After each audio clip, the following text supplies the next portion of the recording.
Me hace especial ilusión recibir en Business Connection, aquí en Negocios Televisión, a Rod Dreher, uno de los grandes escritores en Estados Unidos del momento, el escritor de Vivir sin mentiras, el libro que ahora mismo está comparando el totalitarismo soviético comunista con la situación que se está viviendo hasta ahora. Vamos a hacer la entrevista en inglés para poder conversar con Rod. Rod, journalist and writer, Rod Dreher, welcome to Negocios TV. Great to be here. Thank you for calling me. Rod Dreher and the publication of Living Without Lies, a handbook for Christian dissident, offers a perfect opportunity to compare Soviet totalitarianism with the present. Do we already have a society that lives thinking of a freedom it no longer possesses, Rod? Yes, we do. And that is one reason that I call this totalitarianism soft. Under communism, we knew that people who lived under communism had no freedom. But this new soft totalitarianism is happening within liberal democracy. We don't have gulags. We don't have secret police like they did under communism. But we still live in a society where you can lose your job if you have the so-called wrong opinion. You can be driven out of society. You can lose your friends. You can lose your reputation. All of these things are possible now in our society exactly as they were under communism. But a lot of people don't see it because they still look at the law and look at the Constitution and say our liberties are guaranteed.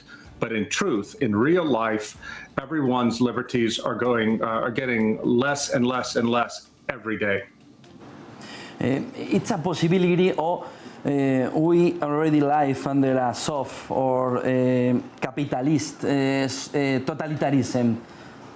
Yeah, absolutely. And again, this is the reason that so many of us who live in liberal democracy, under capitalist democracy, don't see the totalitarian nature of the threat. I wrote this book after speaking to many immigrants to the United States who came here from the Soviet Union or the communist countries of Eastern Europe during the Cold War. They came looking for freedom. And now they see what's happening in the West, not just in the United States, but also in Western Europe, as a version of what they left behind. And if you talk to these people long enough, they get really angry that Americans and others in the West, Western Europeans, don't take them seriously. They see what we can't. How is the present moment similar to Soviet totalitarianism? Well, as I said, we can easily see a difference because we don't have a powerful state that is commanding everything in society. But this is happening anyway because so many of the so-called woke, that's a word we use in America. I don't know if you have a Spanish equivalent, but a person who is woke is someone who believes all of this left-wing ideology about gender and about race and so forth.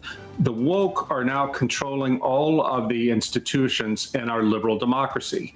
In the United States, of course, they control the universities and the media, but they have come to take control of big business, of all the major capitalist organizations. Also sports, the law, medicine, every major institution in liberal democracy is now controlled by the woke. And they are exercising their power in a way that is not liberal in the way that we understand liberalism. They're completely intolerant. They demand obedience no matter what. And they are even changing our way of thinking about reality. For example, this summer in the city of Valencia, I was there in Spain, you saw signs saying that in this city, we say a woman has a penis or a man has a vulva. I mean, this is insane, but they demand, these soft totalitarians demand that we all look at this and agree with them, even though we know it's a lie. This is one of the strongest manifestations of soft totalitarianism. How has the basis of the totalitarianism has been implemented? Because we are talking about tolerance, dialogue. This is the door of this totalitarianism. Exactly. That's exactly how it happened. It began by the left saying, oh, we only want dialogue. We only want to talk about these things. And you must be compassionate and show dialogue. But then when they got power, within the conversation and within institutions, the dialogue stopped. And what's interesting about this, and one of the things that makes it soft, is that it comes on with a sentiment of compassion. They say that we cannot say that a transgender is not really a woman if he claims to be a woman, because that would be cruel, that would be mean. In schools, this started more than 20 years ago in America, because we had anti-bullying activists saying that, no one should be bullied, therefore we have to teach gender ideology. Well, look, every decent person agrees that bullying is wrong. But the way to fight bullying is to say, don't bully people, treat them with respect. But that's not what these soft totalitarians did.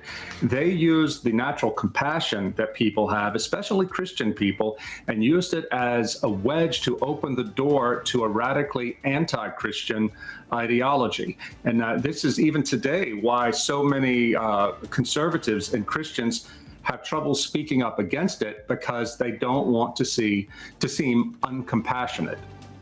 Destroy family was one of the main basics to this new totalitarianism?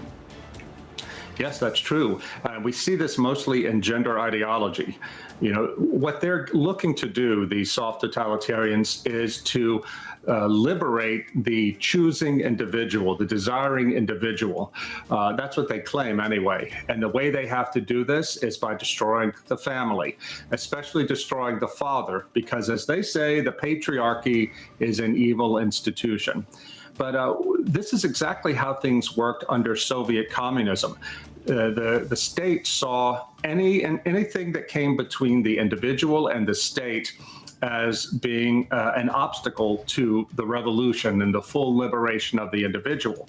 So what the communists did was destroy churches, they destroyed any private association, and they certainly tried to destroy the family, because it competed with the state for the allegiance of the individual.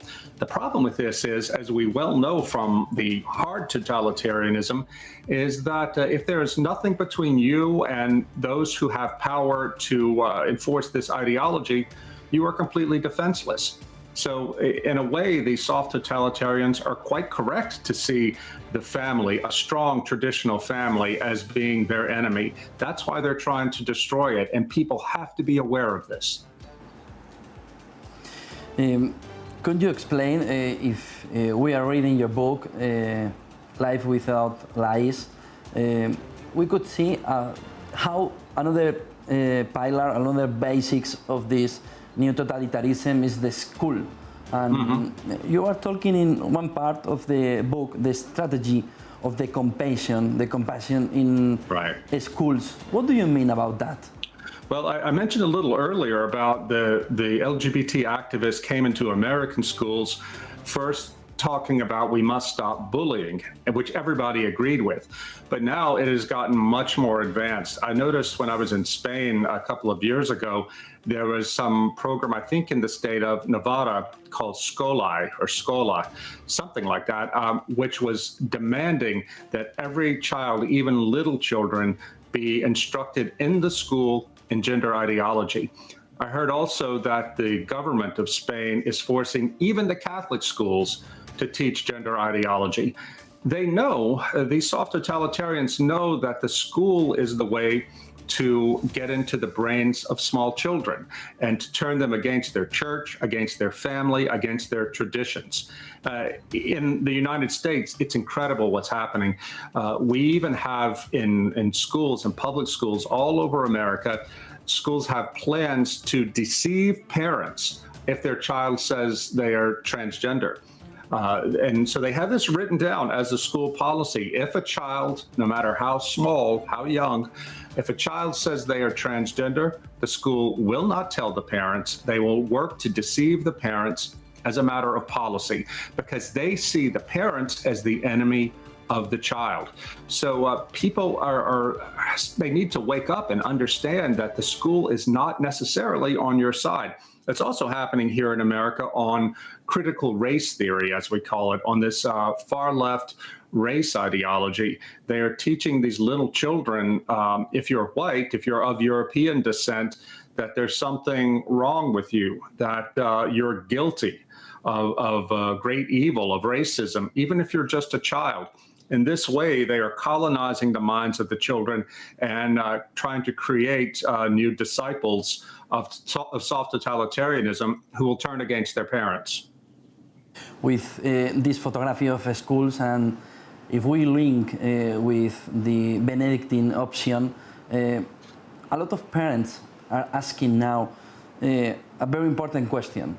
Will our children have faith? Mm-hmm.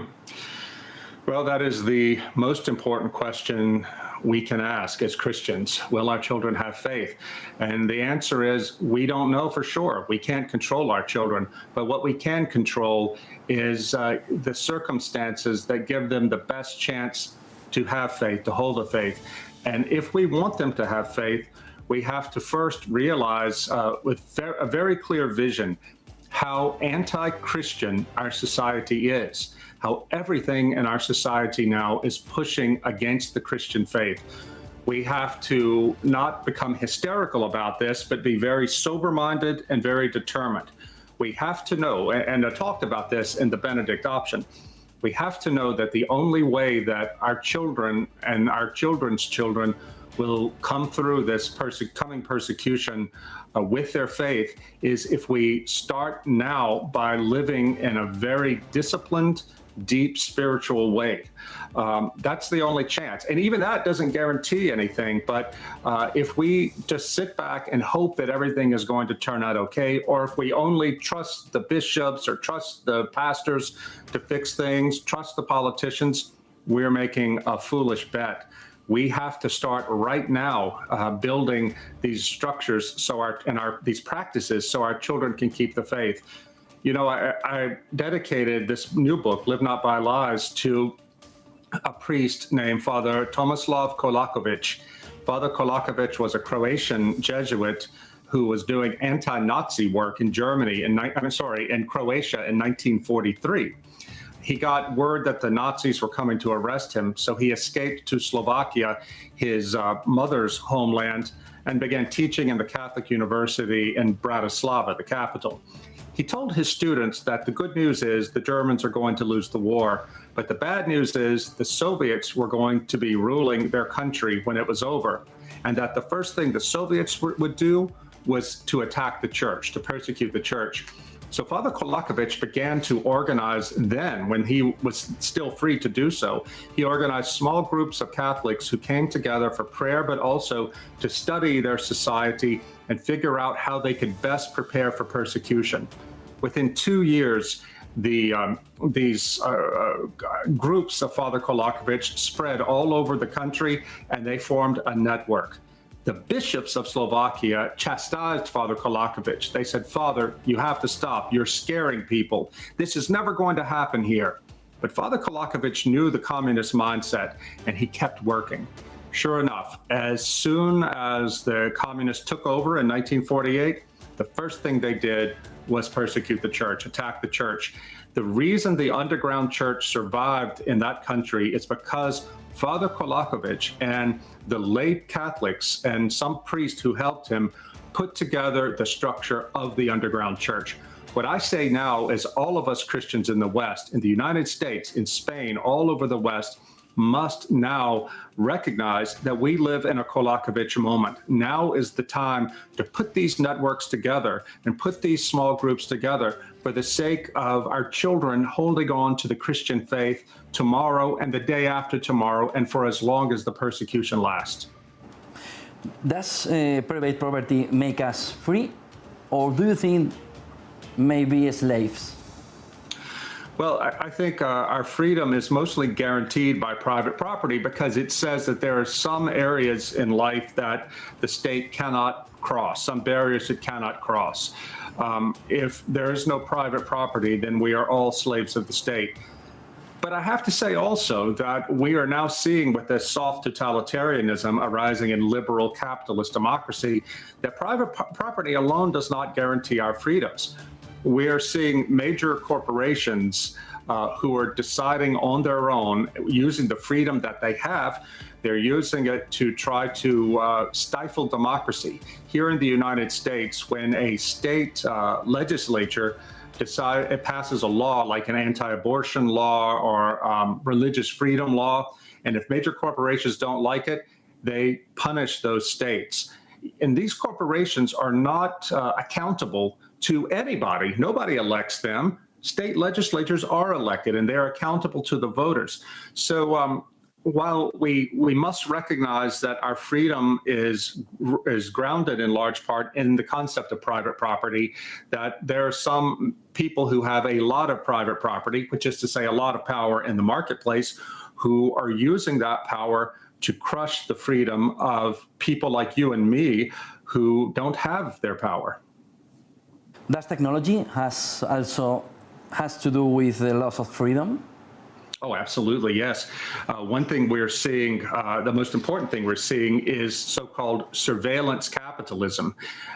In the West today, in this century, Google and other major tech companies developed a form of capitalism that depends on gathering as much data as they can from each individual person. So all day long, when we use our smartphones, when we use apps, there are companies who are gathering data about where we are, what we're doing, what we're watching, what we're buying, etc. They're doing this completely legally. In Europe, you have more protections against this than we do in America, but it's still happening. And they're gathering all this information about us so they can try to sell us things. Well, it doesn't take a genius to recognize that if this information is already being collected, that it could be used to punish political and religious dissidents. China is already doing this. China is using the same strategy of collecting data from our use of the internet and apps and using it to control everybody's movement, what everybody in that country does through a social credit system. I believe this is coming to us too. But also, another way technology is taking away our freedom is we become totally dependent on technology. I was living in Hungary this summer doing work over there, and also I was just traveling in Europe to promote the Italian version of the Benedict option. Everywhere I went, the Live Not by Lies, everywhere I went, they wanted you to pay with the card, not with cash, but with the card, because it made sense with COVID, I guess. Well, it was very convenient to do that. But in most places I went, you could only pay with the card. And if that's the case, if we no longer use cash, if we all become dependent on cards to pay, on electronic means to pay, then it's easier for the state to cut us out of the economy. Because this is what they do in China. If all the state has to do is sort of push a button and you can't use the electronic economy, then you are out, you are in exile, and you will be permanently oppressed. We have to be very careful with technology. Also, if we look at social media, for example, Silicon Valley hates conservatives, it hates Christians, and it is doing everything it can to make it hard for us to live online. When I was in Romania this summer, I did an interview with a man, a journalist, a Christian journalist, about Live Not by Lies, and he published it on his Facebook site. Facebook kicked him off only for publishing the interview with me. In Hungary, a Hungarian magazine was warned by Facebook, if you keep promoting the books of Rod Dreher, we're going to kick you off. I mean, if Facebook has the right to do that because we live in a free society. But this is how, as we become more and more dependent on corporations, especially social media corporations, our freedom grows more and more precarious. What do you think about universal minimum income? You know, I don't really know what to think about it because I don't think economically about a lot of things. I'm always worried whenever I hear somebody talk about universal anything that the state regulates, because I think that we are best served by a society that follows the Catholic concept of subsidiarity, where power is diffused. On the other hand, it's quite clear too that with the advances in technology, especially artificial intelligence, there just will not be work for an increasing number of people in the world that's coming into being. And those people are going to have to do something. So the bottom line is I'm suspicious of the idea of universal basic income, but I don't rule it out completely, because if we're not in favor of universal basic income, what are we going to do for people who lose their jobs in, say, the trucking industry or other industries that become more and more automated? To change? Could you repeat that, please? Are we on time to change? Meaning, can we turn things around? Well, the future is not fated. We have free will. God has given us free will. If we wake up to the nature of the threat and get involved politically and otherwise, involved in our churches, to tell everybody what's happening and find the courage to stand up and say, no, you will not do this to us, then we can stop this. My fear is that most people are so caught up in the everyday life and in keeping their comfort and believing that comfort and safety are the most important things in life, that they won't do it. And this finally is the way soft totalitarianism will take over, is not by making people afraid of prison or torture like the Soviets did, but making people afraid that they will lose their comfort and their status in middle-class society if they dissent. And they still get the same result, totalitarianism, but it comes in a softer way. So the bottom line here is, this is what the people I talked to, the Christians who stayed under communism and lived under communism, told me, is that we in the West, especially we Christians, have got to rediscover the power of suffering. For the whole of the Christian church, we have known that suffering has value. Our Lord suffered on the cross to save us. The martyrs gave their own lives for the sake of the truth. But today, in the modern world, with all of our technology and all of our wealth, we have forgotten the value of suffering. And this is how the soft totalitarians manipulate us. All of the people I talked to, the Christians who survived communism, told me that if we are not prepared to suffer for the truth, not just for the Christian faith, but for the truth itself, then we will not win. Only those who are willing to suffer and pay a price to stand by the truth will survive. And I think ultimately all of this stuff is going to collapse, because reality has a way of reasserting itself, but it can do a lot of damage before it falls apart. Those of us who are willing to take a stand for the truth now and not care what the world thinks, only care what the Lord thinks, we are the only ones who stand a chance to stop it. Journalist, writer, thank you very much, and congratulations for these two books that now is very important books. Thank you very much. Thank you very much, and Viva Cristo Rey.